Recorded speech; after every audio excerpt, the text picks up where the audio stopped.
Brian Beams, you may begin.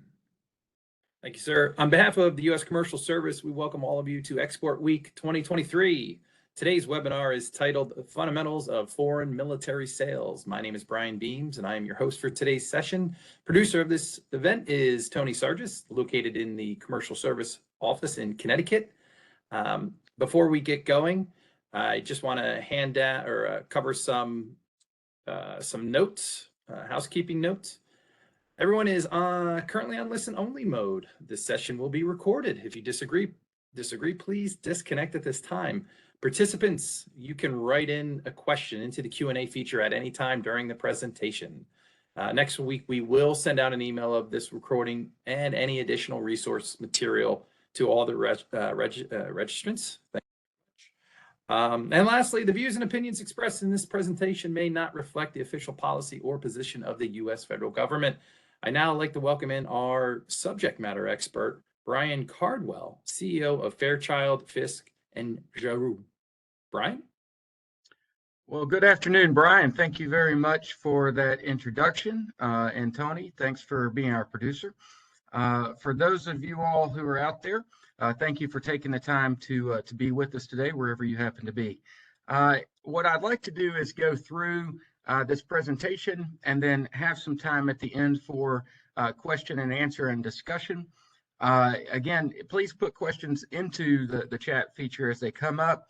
Just know that I do want to try to get through at least most of the content and then come back to some questions and certainly if you have any discussion for us at the end. As Brian mentioned, Brian Cardwell here. I am the CEO of a company called Fairchild, Fisk, Giroux, LLC. That company primarily is responsible for education, training, and consulting with all manner of clients, whether it's the United States government, foreign partners, and specifically the defense industry.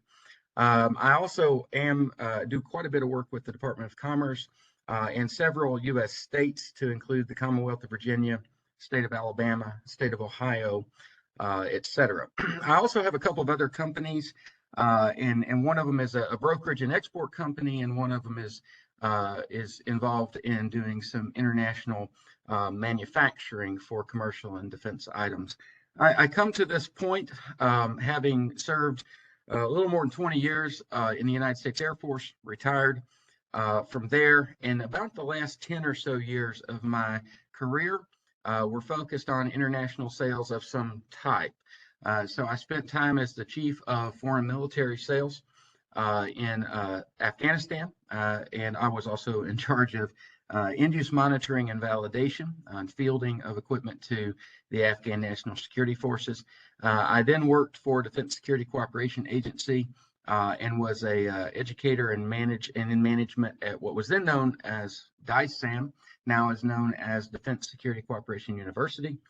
During that time, I was also a liaison between the United States Central Command and several countries in their area of responsibility for facilitation of foreign military sales and requirement generation.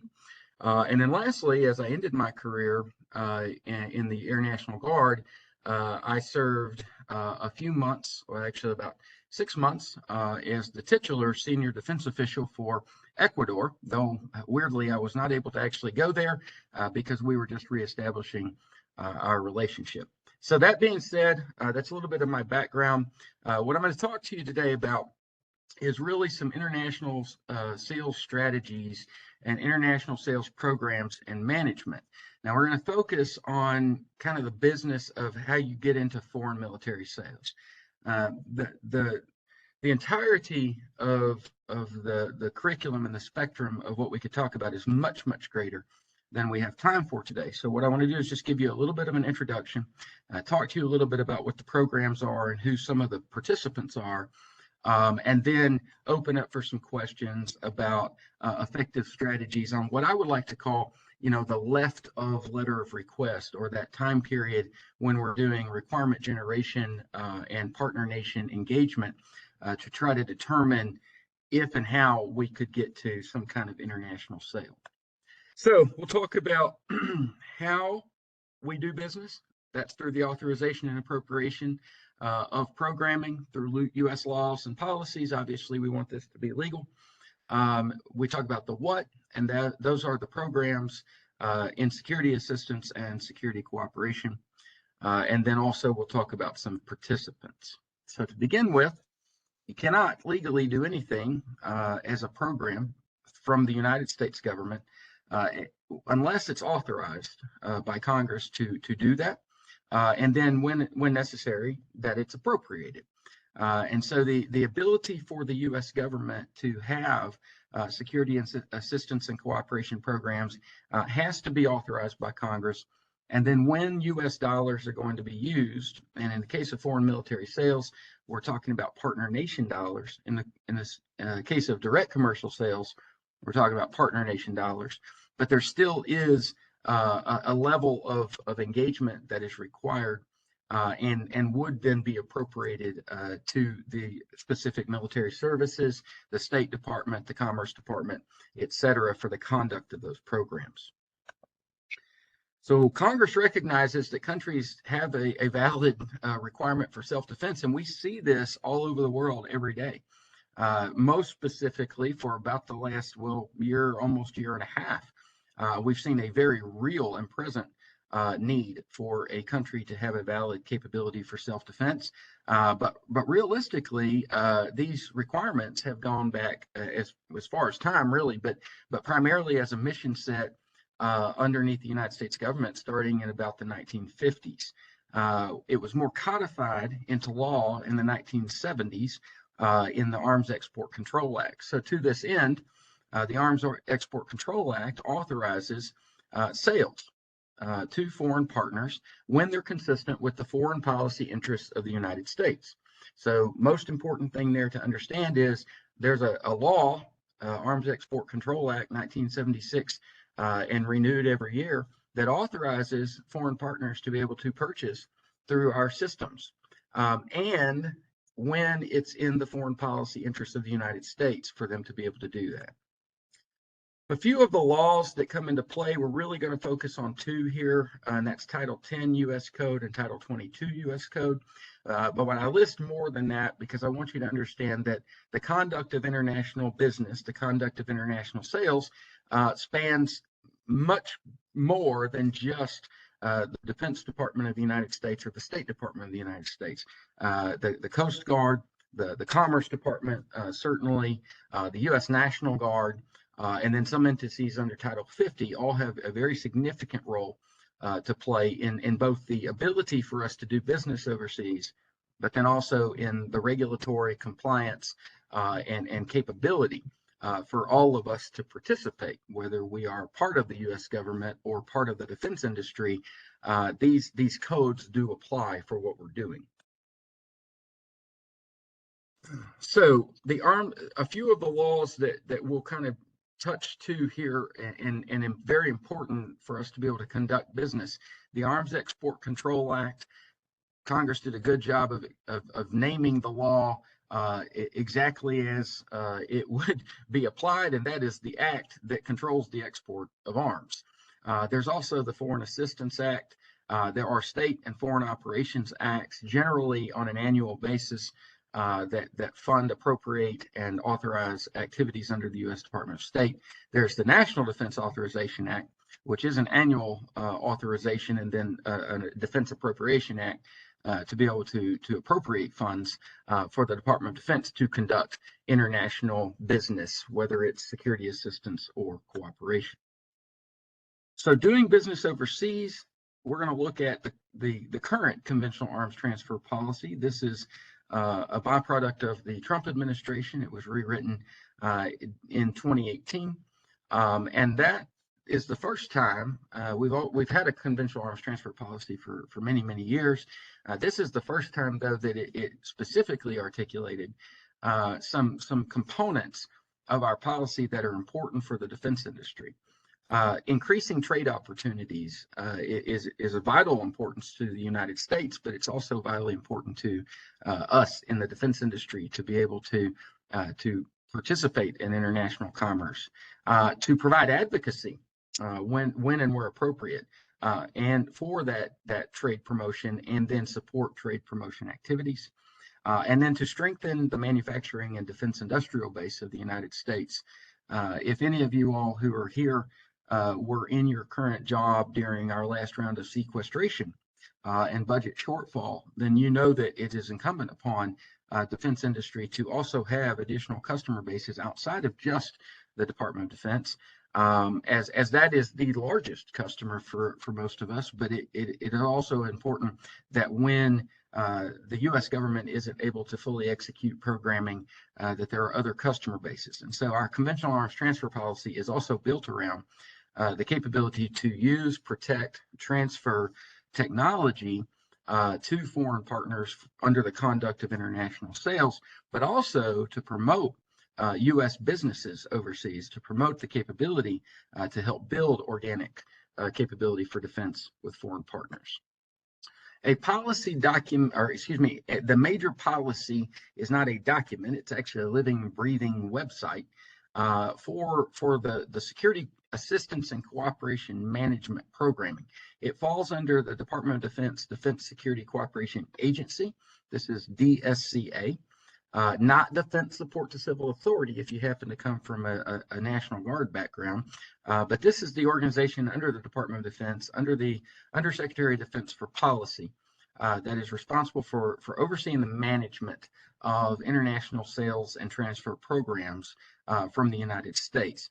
Their policy manual, known as the SAM, the Security Assistance Management Manual, is actually on the DSCA website.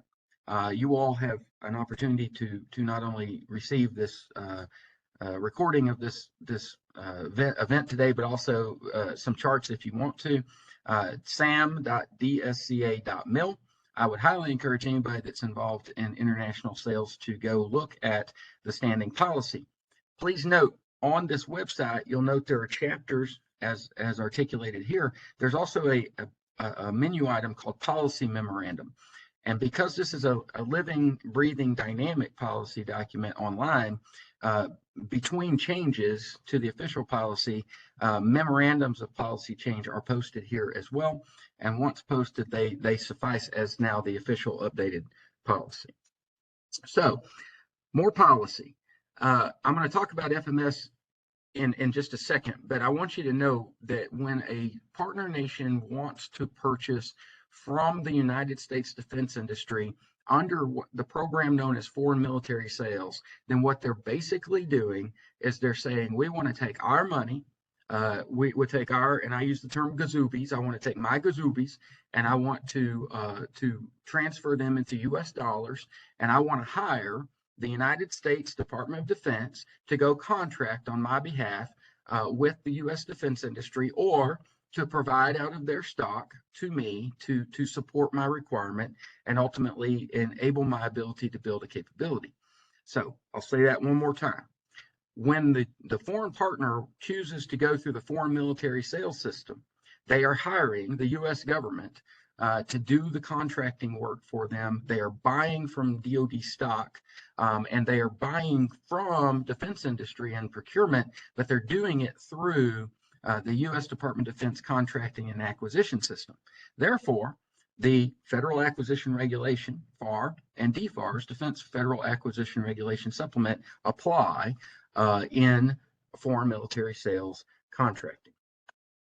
This is kind of the main site picture. We have certain programs that are authorized and, when necessary, appropriated to under different titles of U.S. code and to different organizations in the U.S. government.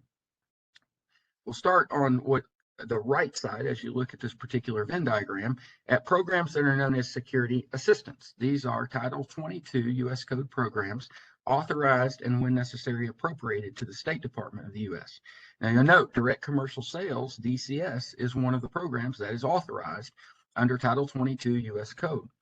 It does not have an appropriation for it because the authority is for foreign partners to go direct to a U.S. defense industry member and buy through contracting that is done between the foreign partner and the defense industry. Where the U.S. government is involved in direct commercial sales is in technology transfer processes and export licensing, of course, whether commercial or defense. And then also in the process of, if necessary, congressional notifications against those potential sales. There's also programs, Economic Support Fund, peacekeeping operations, international narcotics and law enforcement programs. These are all Title 22, U.S. State Department authorized, and in some cases appropriated. And you also notice in this particular circle, we have foreign military sales, foreign military financing, and then international military education and training, excess defense articles, and some lease programming. Again, these are all authorized under Title 22 and appropriated when necessary. We look on the left side of the Venn diagram, and you'll note that we have Title 10 authorized and appropriated programs to the Department of Defense. Two of the biggest ones are building partner capacity. If anybody out there has been involved in something known as Section 333 programs, that is a building partner capacity program under Title 10, and then international arms cooperative programs.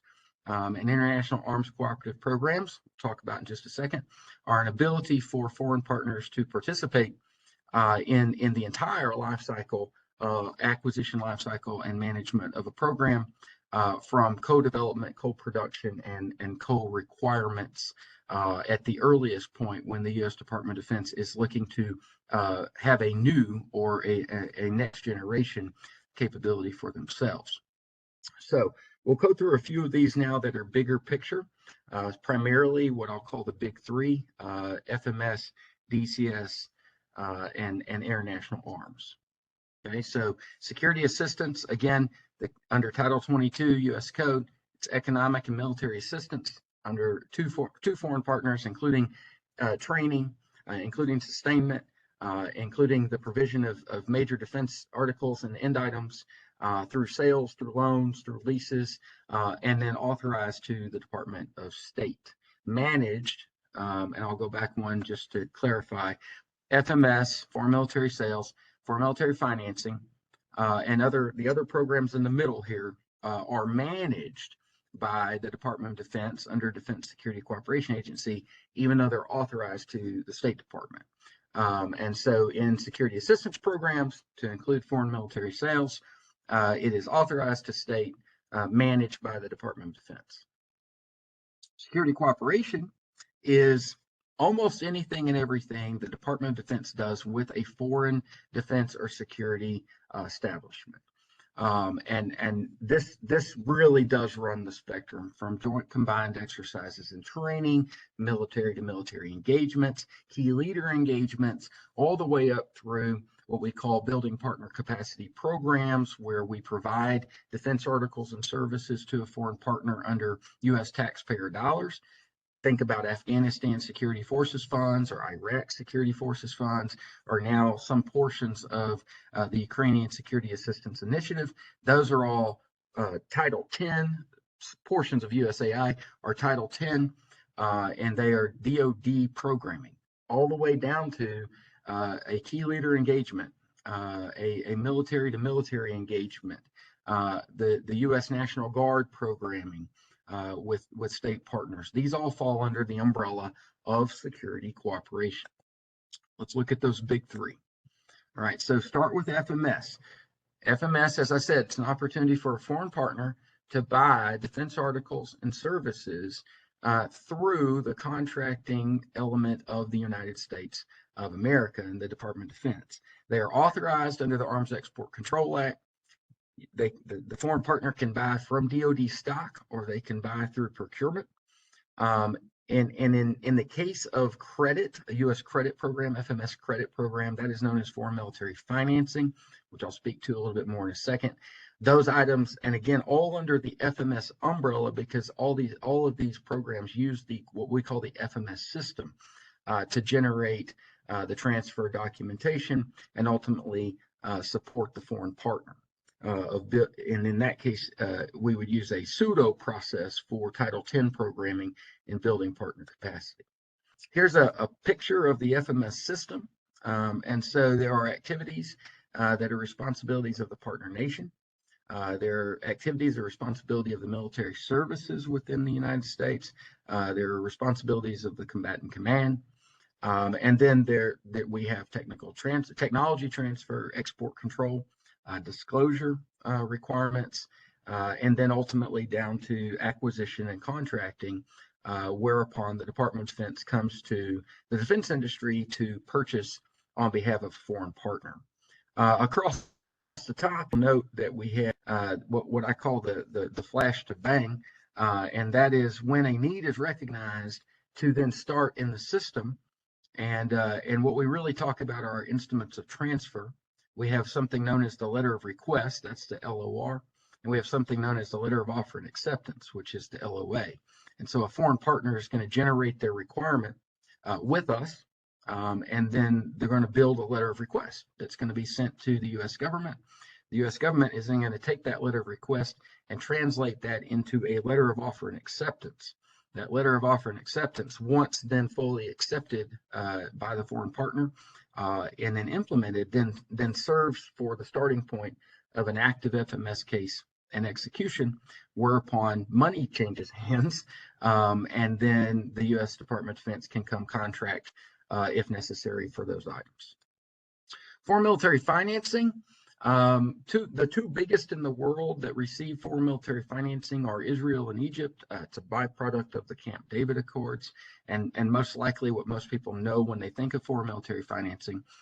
Foreign military financing is an interesting program because it's appropriated money from Congress each year to the State Department, and then the State Department authorizes that into the what we call the FMS Trust Fund. But once it's placed into the foreign military financing holding account for a foreign partner, it's treated as partner nation money. Prior to 2016, there were not a lot of checkups, restrictions, or otherwise thoughts about how countries were using foreign military financing, and many countries had been receiving it and banking it for a rainy day fund, if you will. After 2016, we started requiring a review, a 5-year plan for expenditure, and then a review of how that foreign military financing was going to be working for the foreign partner. Generally, Israel gets a little over $3 billion with a B dollars per year in foreign military financing. Egypt receives a little over $1.5 billion in foreign military financing. The whole rest of the world combined does not quite get $1 billion US dollars. Big part here is it's placed into an account for the foreign partner, and once it's in there, it's treated as partner cash, and so then every action after that is taken the same as though it's a traditional foreign military sales process.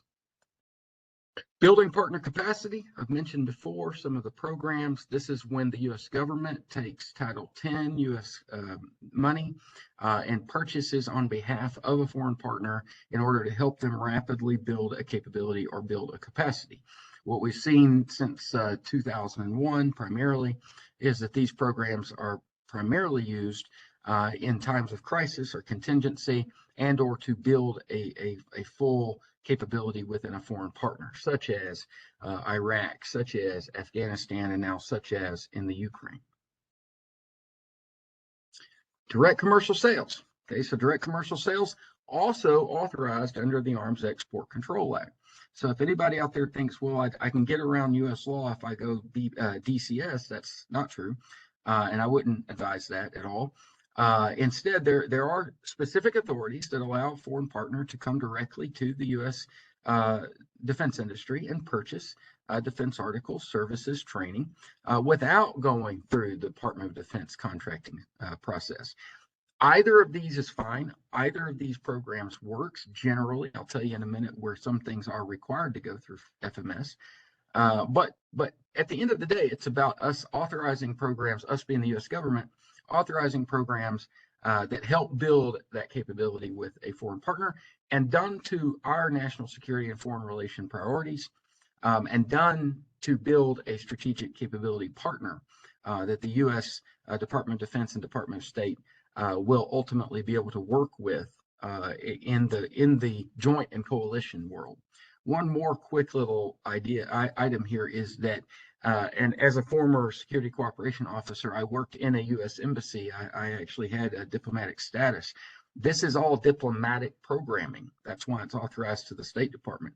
So at the end of the day, selling is important, and earning revenue for U.S. defense firms is important, and increasing trade opportunities is vital. But the reason why these programs exist is to build that nation, government to government, nation to nation, diplomatic relationship, and be able to provide the opportunity for a foreign partner to build their own capability.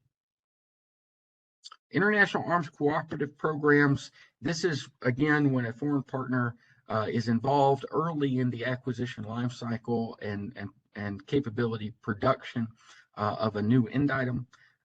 Many times we'll hear it as co-development or co-production.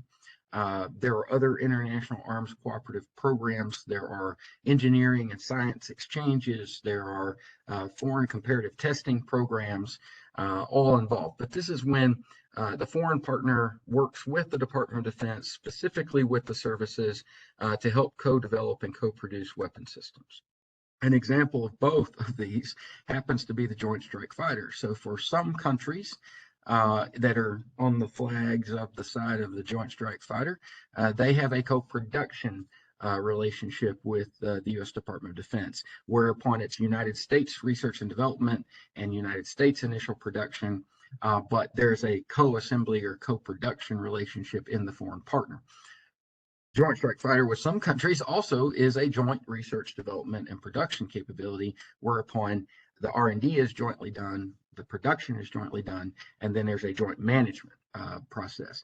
And if any of you are familiar with the Joint Strike Fighter Joint Management Office in Crystal City, Virginia, if you've ever been there, there not only are U.S. defense industry folks there full-time, they're not only members of the Air Force, the Navy, Marine Corps, they are full-time, but there's also foreign service officers that are assigned to the Joint Management Office, and that's because of the fact that it is a large international arms cooperative program. So what's the preference of the U.S. government on what's better, direct commercial or foreign military? And you would think that there is a preference, and the truth is there really isn't, as both of the programs are authorized under U.S. law, and both of the programs suffice to build organic capability. It's generally what the purchaser would prefer to do. And the U.S. is what we would call generally neutral to whether foreign military sales or direct commercial sales is better. However, there are some instances where certain items can only be sold through the foreign military sales system. In that case, a direct commercial sale is not possible. So the U.S. government can require items to be sold only through foreign military sales based upon the relationship with the purchaser, based upon the fact that it may be a new or complex system, based upon the sensitivity of technology and the security of that technology, and the understanding that there isn't really a list. I'll give you an example. Fighter aircraft is an entering argument on the FMS only list, except that it's not, because the Joint Strike Fighter happens to be an FMS only system, but the F-16, for instance, isn't, even though it's a fighter aircraft. F-15 also is not, and it's still being sold, even though the U.S. Air Force isn't using it anymore, it's still being sold around the world quite a bit. And so there are general categories of items that would be foreign military sales only, and then direct Defense Security Cooperation Agency adjudicates each of these to determine whether something is going to be directed as an FMS sale or whether it can be sold under direct commercial sales. So it's kind of a wrap up here before we move into participants and my last little few minutes of our discussion before we go to questions. So just as we go across the board here, if you're wanting to be involved in foreign military sales, that's good, right? That's a safe way to get an international footprint built out. If a foreign partner wants to buy you have a capability or you can support a larger system capability, and the foreign partner chooses foreign military sales. If that's the case, then it's authorized to the State Department under Title 22 of U.S. Code. It's managed by the Defense Department. There is no appropriation. We use OPM, meaning other people's money. So the foreign partner has to fully fund that activity. The partner nation is the requestor, meaning that they generate the requirement and submit the official request for what they want to acquire. They pay, the partner nation pays for it completely. They're responsible for logistics, and it's their property upon title transfer.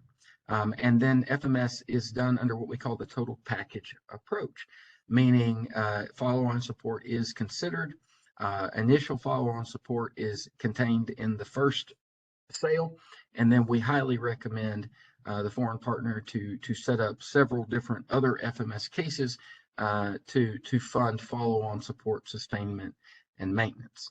Now, if you look at foreign military financing, it's almost exactly the same down the line as foreign military sales.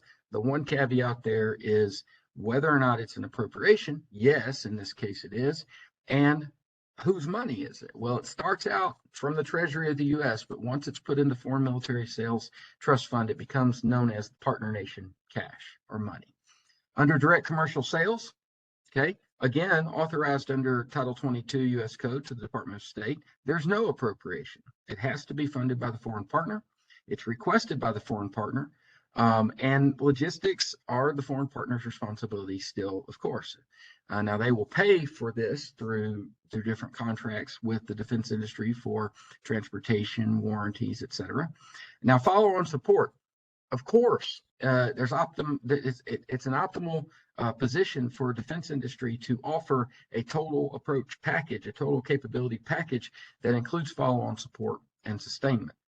And then in building partner capacity, the farthest right column, that's the program or one of the programs that is authorized to Department of Defense under Title 10. There is an appropriation, and in this case, the U.S. government is the requesting authority. The U.S. government is funding this, and the U.S. government is responsible for logistics and owns the equipment until after title transfer to the foreign partner. And there is not a follow-on support process here. We highly recommend that the foreign partner invest in follow-on support at that point. Let's go quickly to agencies and organizations, or as I like to say, who's who in the zoo. So circle of life, the wheel of death, whatever you want to think of it as, everything begins and ends with the United States Congress. Congress then delegates authority to the executive branch via the White House. The White House then delegates those authorities down to the Department of State, Department of Commerce, or Department of Defense.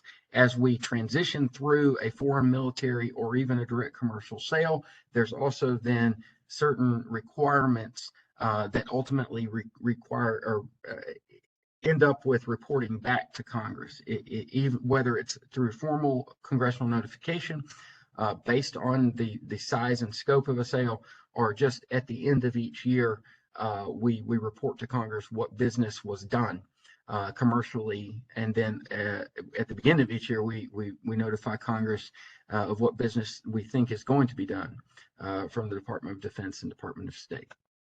So again, Congress, certain committees, House and Senate Foreign Relations, of course, House and Senate Armed Services, of course, but then we also have the appropriations committees within the House and Senate.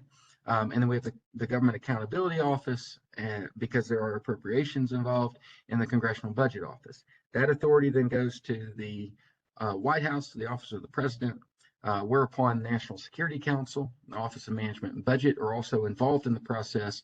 And then the President primarily delegates the preponderance of authority to the Departments of State and Defense. So let's look at the executive branch in international sales for just a minute. We have many offices, not just state or defense, and commerce. Commerce is a huge player in international sales. We also have the Department of Homeland Security. We have Immigrations and Customs Control. We have in some cases, we have the Federal Bureau of Investigation, if necessary.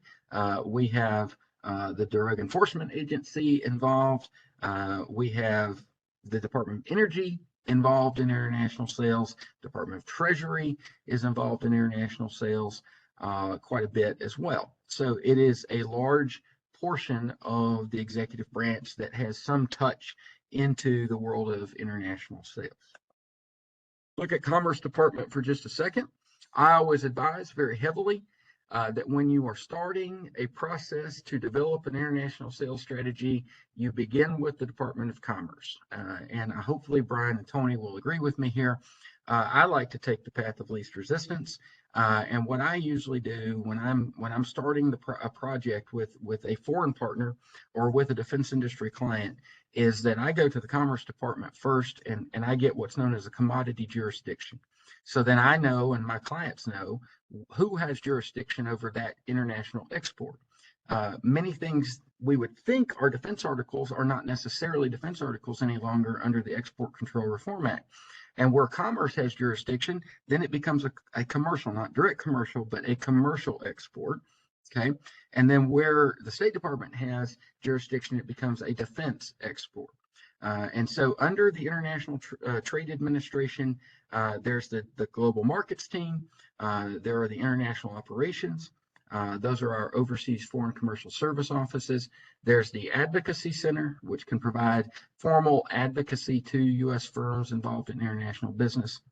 And then we have our U.S. Export Advisory and Assistance Centers that help businesses in the United States with expanding their footprint, and specifically through programs such as the Gold Key program. So I'll say very specifically, I love the relationship that I have with the U.S. Department of Commerce because they are there to help me. And when and if something can be exported as a commercial item, the Commerce Department and specifically the Bureau of Industry and Security are going to tell me that, and I'm going to work on my export licensing through BIS. Okay. Now, in certain cases, it needs to go over to the State Department, and that's when Commerce will say, well, this belongs under state's authority, so you need to go talk to the Directorate of Defense Trade Controls at state. So let's go to state for a second. Obviously, there's many parts of our government that deal with international relations that are the responsibility and the authority of the State Department. In the case of international sales, we're going to focus on two key areas here. First one is that under the Undersecretary for Arms Control and International Security Affairs, there is the Assistant Secretary for Paul Mill, the Paul Mill Bureau. And under the Paul Mill Bureau, we have two primary offices that are responsible for international sales and transfers. If you're talking about foreign military sales and you're talking about third-party transfers, then you have the Office of the Regional Security and Arms Transfer Team. They're known as PM-RSAT, okay? And if you're dealing with direct commercial sales, export licensing, and then generally any other item requiring registration as a exporter or broker, filing annual reports, seeking authorities, then you're going to be talking to the Directorate of Defense Trade Controls under state. Now, moving within the State Department, we also have our overseas missions. And I told you that as a former security cooperation officer, I worked in an overseas mission and I worked on behalf of the ambassador. So that's why over here under the chief of the U.S. diplomatic mission, the senior defense official box and the security cooperation organization box have both State Department and Defense Department leadership in them. As a military member, I worked for the Geographic Combatant Command, but I also worked for the chief of mission, the ambassador in that embassy working specifically with that country. We'll look at the Defense Department, and when it comes to the world of international sales, there are several different entities and offices involved. We'll start with the Undersecretary of Defense for Acquisition and Sustainment, ANS. This is where you find the services contracting organizations and the acquisition authorities. And so underneath ANS, it's also where we run our international arms cooperative programs from. So underneath ANS, we have something known as the Director of International Cooperation. And again, that's focused on international arms cooperative programs, and then those folks that are doing the contracting on behalf of the foreign partner with the defense industry and the acquisition of defense articles and services. We also have the Undersecretary of Defense for Policy. And just like their title, they set policy for the DoD. The main policy, as we discussed earlier, for international sales management is the Security Assistance Management Manual, which is written and overseen, and the process is managed by the Defense Security Cooperation Agency. Now, far to the right, we also have the Geographic Combatant Commands. The combatant commands are responsible for anything that the Department of Defense is doing in their area of responsibility, to include overseeing the work of our military members that are in the missions. Now, as a military member, an officer, field grade officer, my boss every day was the ambassador. I was actually the senior defense official until I was the senior defense official, and it's the ambassador. Okay. Now, I also, though, am responsible to the combatant commander. And I have my administrative chain of command, if you will, is up through the J5, the Division of Plans and Programs within the Geographic Combatant Commands. So what does DSCA do? Talked about this a little bit. Very important to talk about. They oversee execution of security cooperation programs. They coordinate those programs with and through the military services. They develop and implement and provide the guidance and policy for the implementation of security cooperation and security force assistance programs. They develop the SAM, the policy document. They manage and oversee the FMS Trust Fund, which is no joke. Its value right now is just over 530 billion US dollars. If it was a standalone company, it would be in the top 10 worldwide companies, the trust fund alone. And then they also manage and oversee Department of Defense humanitarian assistance initiatives, and provide education and training to U.S. government employees, either through direct training, such as what I did with Defense Security Cooperation University, or through contracts, which for the last 4 years I've been doing on behalf of the U.S. Army, training the Army Security Assistance Enterprise on how they are can do better at facilitating international sales from the Army. Military services. Okay, well, first of all, they own the equipment. Let's begin with that. They help to develop and implement security cooperation policy. They coordinate on technology transfer decisions. They are the providers of defense articles and services to the partner nation, whether from stock or through our DoD contracting entities, whether it's Army, Navy, or Air Force, that are going out to procure. Then, of course, they are hugely participatory in international armament cooperation programs, and then they provide resources, manpower, funding to the security cooperation community. The Department of Defense is much, much larger. They can throw people at a problem. They can throw money at a problem. Whereas the State Department has to throw, not in a bad way, but they have to throw thought at a problem. They have to throw diplomacy at a problem. And the DoD is a little bit better to help out with manpower and funding for the actual execution of the jobs. Combatant commands, I mentioned earlier, they're responsible for everything that happens in their area of operations in their theater. Through the combatant command, we have specific multi-year planning programs that go on with our foreign partners, so that the partner can know how and what they need to be working to develop this capability. And so the U.S. knows what the foreign partner is trying to develop as a capability. Some of your work may be in the realm of working with countries that are very well established, have a very robust program, and we don't necessarily focus too much on what the combatant command is doing with that foreign partner.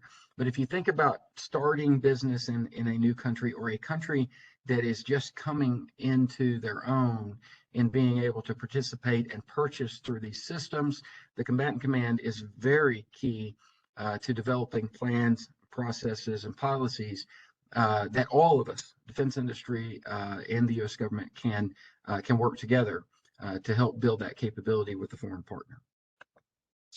Here are the areas of responsibility. This chart is interesting because not only I hate to admit it's a little dated. I've got to change where some of the countries currently fall because there have been some realignment. But it's interesting to note that the Department of Defense aligns the world in one particular way, and the Department of State aligns the world in a different way through our joint regional bureaus. And so where you may be working could be in one combatant command, or it could be in multiple combatant commands, or it could be in one joint regional bureau from State Department, or it could be in multiples. What is a SCO? Security Cooperation Organization. The Security Cooperation Organization is that point forward. Now, it is a DoD entity, but again, as I said, it works on behalf of the Chief of Mission in the State Department as the ambassador. They're the primary element that's located in a foreign partner, or that's responsible for planning and executing security cooperation activities. This is not to be confused with the Defense Attaché Organization. Those are two totally separate mission sets completely. The role of the Security Cooperation Organization is to build a relationship. It's to gain access into that foreign defense establishment. It's to build a relationship with that foreign partner, and it's to ultimately see, those are the A, B's, and C's, ultimately build capability. So A, gain access, B, build a relationship, and C, build a capability or capacity with that foreign partner through these programs that I've mentioned, whether it's foreign military sales, foreign military financing, direct commercial sales even, or through Title X building partner capacity programs and international arms programs. You probably have not heard these offices known as SCOs. You've probably heard Office of Military Cooperation, Office of Defense Cooperation, Office of Security Cooperation. If you happen to work in the Indo-Pacific theater, you've heard a lot about probably joint United States military advisory groups. In the United States Central Command area of responsibility, there are a lot of security assistance offices. The United States Liaison Office in Abu Dhabi and the United Arab Emirates, the United States Military Training Mission in Saudi Arabia, the Office of the Defense Representative for Pakistan, the Defense Security Cooperation Management Office, Afghanistan, which is currently not active, and the Office of Security Cooperation, Iraq, are just some of the examples around the world of what we call day-to-day, how they're known, but at the end of the day, by policy, they are a SCO, Security Cooperation Organization. So how does the SCO help you? Okay, well, the SCO, first of all, is there as the point forward. They're supposed to be daily engaging with the foreign partner. They're supposed to be planning and programming from both the perspective of the State Department and the mission, the posts there in the country, but also the Defense Department and the combatant command on capability building. And then they also are told in their own policy memorandum that they are to support the U.S. defense industry. And in the SAM, Chapter 2.1.8, it actually lays out in actual words how the SCO can support and is supposed to support the U.S. defense industry. Additionally, back in 2018, the Deputy Secretary of Defense at the time then also wrote a memorandum to all entities within the DoD to talk about engaging with industry and how to support the new conventional arms transfer policy of improving trade opportunities and improving the capability for the U.S. defense industry to have an international footprint. So the SCO impacts national security objectives. Again, provides a basis for access, but also helps to influence partner nation decision makers, strengthens the capability for self-defense with the foreign partner, and interoperability with U.S. forces. This is very, very important to the mission set.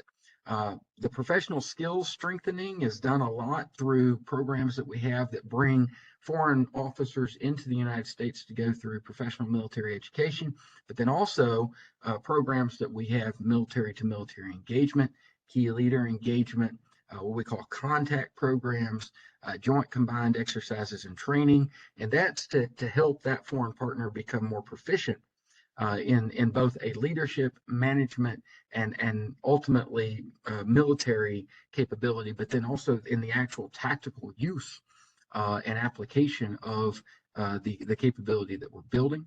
And then lastly, help to further U.S. economic interests. The U.S. government doesn't actually make anything They just facilitate either through stocks that they've purchased from the defense industry previously or through new procurement, the purchase of items that then would be transferred to the foreign partner. Security Cooperation Organization has a great responsibility to have relationships with our foreign partner. There's no one of these on this chart that is more important than the other. I will tell you, as somebody that lived this life, they're all equally important. It just happens to be, what are you doing today and who are you talking to today that you are applying the most of your love to. Now, that being said, of course, you don't want to get out of line with your boss in place, the ambassador. You don't want to get out of line with your boss separated, the combatant command. But you also want to maintain a very positive relationship with the buyer. That's the host nation or partner nation, and the seller, and that's the defense industry. And working with the services, with the Pentagon, with the greater Department of Defense, Department of State, Department of Commerce, Defense Security Technology Administration, to ensure that we are doing a good job of facilitating the business of international sales. So how does SCO support industry? I've already talked about what's found in SAM chapter 2.1.8. I'll tell you in this chart, as we're kind of getting to the point of questions here, two of the most important things is to find out who are the key decision makers and where and what is validated as the source and capability of funds. We don't want to talk with foreign counterparts that can't help us. And at the same time, we don't want to try to pursue a potential sale, either FMS or DCS, that can't be afforded by the foreign part. The SCO's perspective on whether FMS or DCS is better is about in line with the general DoD opinion of neutrality. Just make sure whatever the foreign partner needs is in writing. And unless otherwise told, either program supports the Security Cooperation Organization because it's about finding that sweet spot, getting inside the common interests of the Department of Defense, the Department of State, and the foreign partner. Okay, so that takes us to the end of the presentation. And now, from now to the end of the time here, I'm available for any questions or comments or any other discussion. Brian, thank you, sir. Just want to thank Brian Cardwell with Fairchild Fisk and Jaru for his time, knowledge, and experience. Brian's been with us a couple times over the last 3 or 4 years and really is a subject matter expert, to say the least. He could also quiz you on acronyms, apparently, that you may or may not get wrong or right. And they do sometimes, in my history with acronyms, they go, they're the same, but they mean different in either defense or state or even commerce. So pay attention, I suppose. Getting into some questions.